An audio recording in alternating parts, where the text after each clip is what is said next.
Bonjour. Dans ce podcast, j'ai décidé de revenir sur la grande cause que je défends, développer sa confiance en soi par la créativité. Je vous en ai déjà parlé dans mon dernier tuto en vous expliquant que l'objectif principal de ma chaîne depuis sa création est d'abord et avant tout de vous encourager à développer votre potentiel créatif dans le but d'acquérir une bonne confiance en vous. J'ai choisi de travailler sur la couture créative en vous proposant des tutos parce que c'est un support où on peut vraiment exprimer toute sa créativité. Et si je vous en parle autant, c'est juste que je suis convaincu que c'est vraiment la solution qui, faute de pouvoir changer le monde, peut vraiment vous permettre d'améliorer, voire de changer votre vie au quotidien. C'est à mon avis la capacité la plus importante qu'il faut viser, à savoir qu'en plus, elle a la particularité d'être transférable dans tous les domaines et qu'elle devient une compétence très recherchée dans le monde professionnel. Qu'est-ce qui fait qu'elle a autant de valeur ? Il suffit de découvrir sa définition dans le dictionnaire qui dit « Elle peut être la capacité, le pouvoir qu'a un individu de créer, c'est-à-dire d'imaginer et de réaliser quelque chose de nouveau. Elle peut être aussi la capacité de découvrir une solution nouvelle, originale à un problème donné. » Dans ce podcast, je vais rester sur ses bénéfices au point de vue personnel, parce que mon but est vraiment de vous amener à d'abord travailler pour vous. Mais il est clair que ce sera une grosse plus-value dans votre cadre professionnel par répercussion, parce qu'en règle générale, être créatif ou créative, c'est carrément une autre manière de penser et de vivre, une autre manière de voir les choses aussi. Il suffit donc de voir sa définition pour comprendre à quel point elle peut influencer une vie. La capacité d'un individu à créer, imaginer ou réaliser quelque chose de nouveau, découvrir une solution nouvelle et originale à un problème donné, veut dire que cette capacité nous permet de trouver des solutions, donc de gagner en indépendance et en autonomie, de se sentir capable de faire face à plus de problèmes, puisqu'on se croit apte à trouver la solution qui va nous permettre de le régler. Se croire capable ne veut bien sûr pas dire que l'on pourra absolument tout solutionner, mais nous permettra d'imaginer que c'est possible et poussera donc nos limites beaucoup plus loin.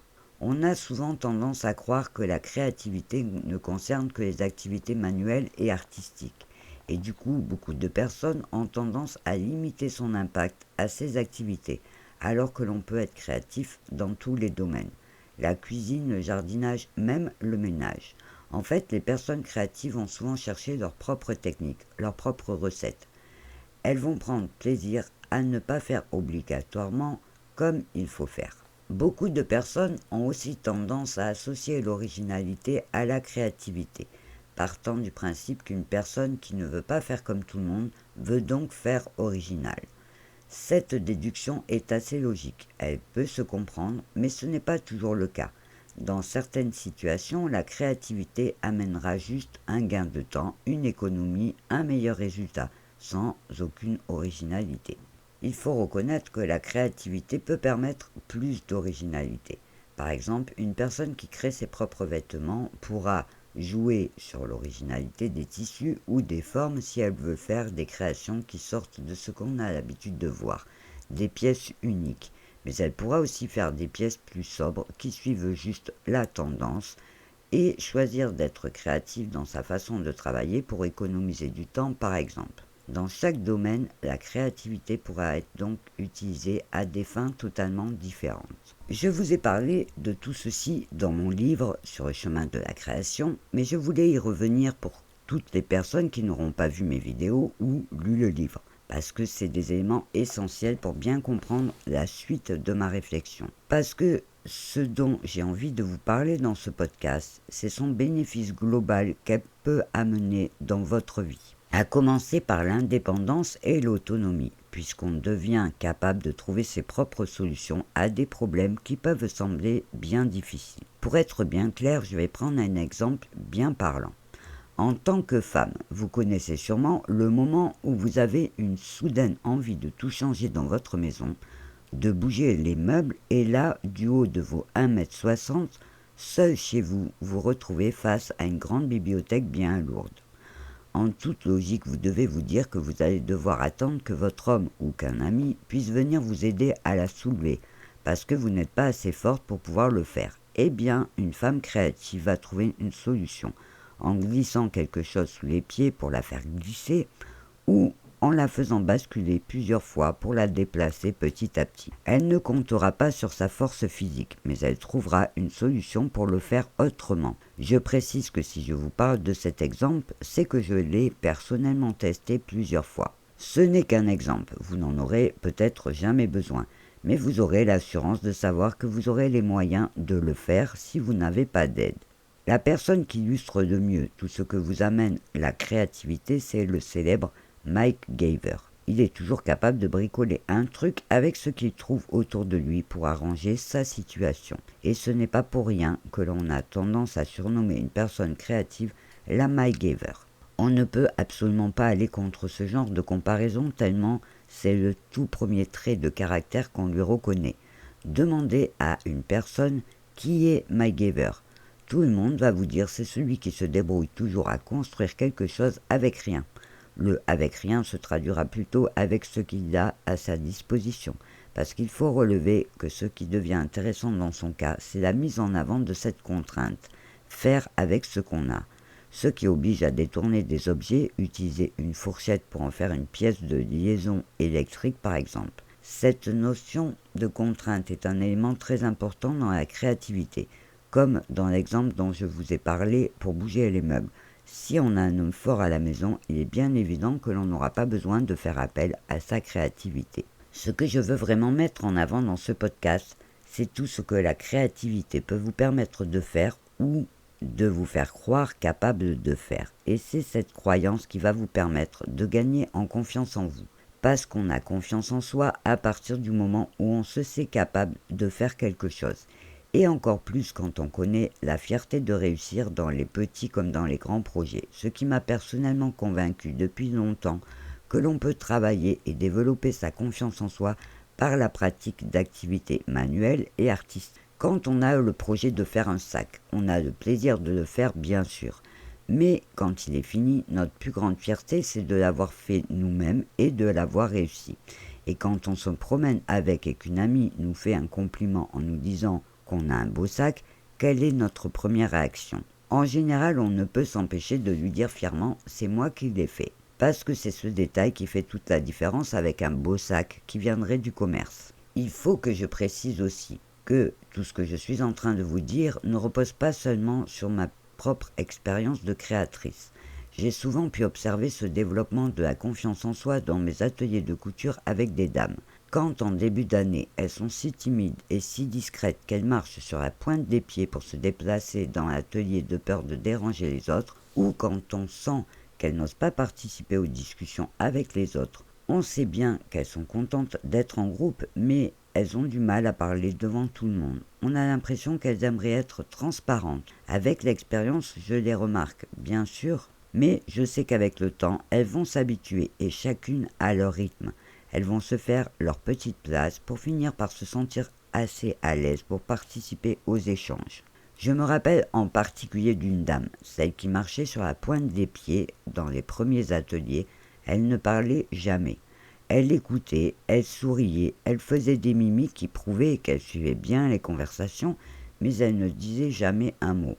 Moi, je faisais très attention pour ne pas la mettre mal à l'aise, pour respecter son caractère et surtout ne pas prendre le risque de la brusquer et qu'elle décide ensuite de ne plus venir.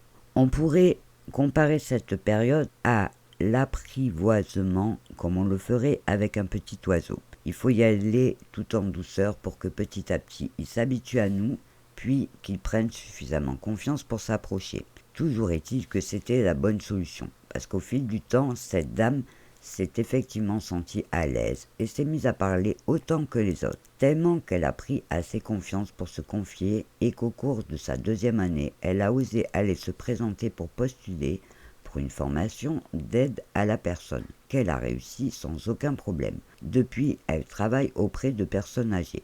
Et même sa discrétion est devenue une qualité très appréciée par les personnes dont elle s'occupe. Le fait de prendre confiance en elle lui a non seulement permis de faire cette formation, mais aussi permis de se rendre compte que tout ce qu'elle prenait pour des points faibles sont aujourd'hui très appréciés. Je ne vous parlerai que de cet exemple parce que c'est celui qui m'a le plus marqué par l'ampleur du changement. Mais j'en ai vu beaucoup en plus de 5 ans d'atelier pour les dames. L'objectif de ce genre d'atelier est justement de créer du lien, de permettre à des personnes de sortir de l'isolement. La couture créative est juste un support pour permettre la rencontre, mais elle amène aussi la personne à développer sa créativité qui lui sera utile dans son quotidien comme dans son travail. C'est une démarche tout à fait différente que d'animer un atelier où les personnes viennent pour apprendre à coudre. Elles développeront aussi des liens de sympathie ou même d'amitié avec d'autres personnes, mais l'objectif du départ n'est pas du tout le même. Pourtant, malgré la différence des objectifs de départ, ces ateliers ont un point commun très fort, la fierté de se rendre compte qu'on est capable de faire quelque chose de ses mains. C'est le plaisir et les bienfaits de l'autosatisfaction. Toutes ces différentes expériences m'ont toujours prouvé qu'on peut toujours changer, chacun à son rythme. Il est important de bien respecter ce rythme. Personne n'aime être secoué ou bousculé à faire quelque chose qui va contre son caractère. Le manque de confiance en soi est difficile à vivre pour les personnes et les ateliers offrent un lieu plaisant qui rassure et leur fait petit à petit oublier leurs doutes, voire leurs complexes. Mon but avec ce podcast est bien de vous convaincre que la créativité peut vous aider à résoudre un grand nombre de problèmes en choisissant de la développer.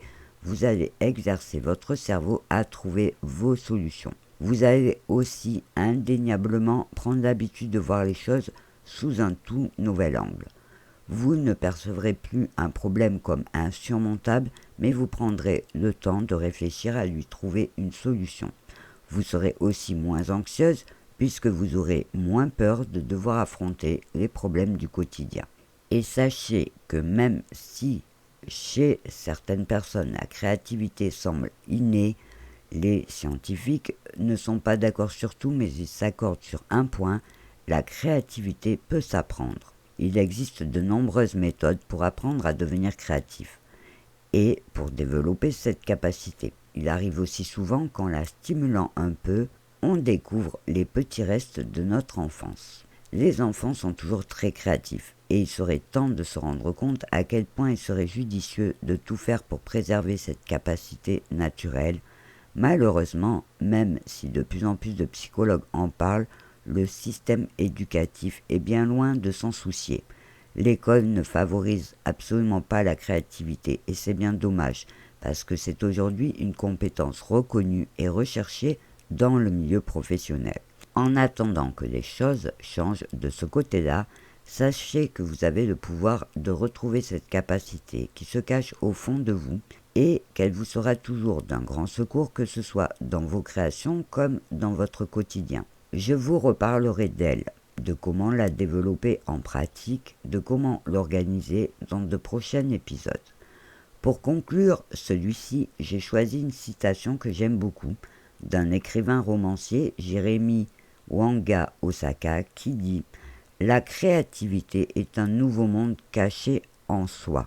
En espérant que cette belle phrase vous amènera sur le chemin de la réflexion et en attendant de vous retrouver dans mon prochain épisode, je vous souhaite une bonne semaine et je vous dis à bientôt.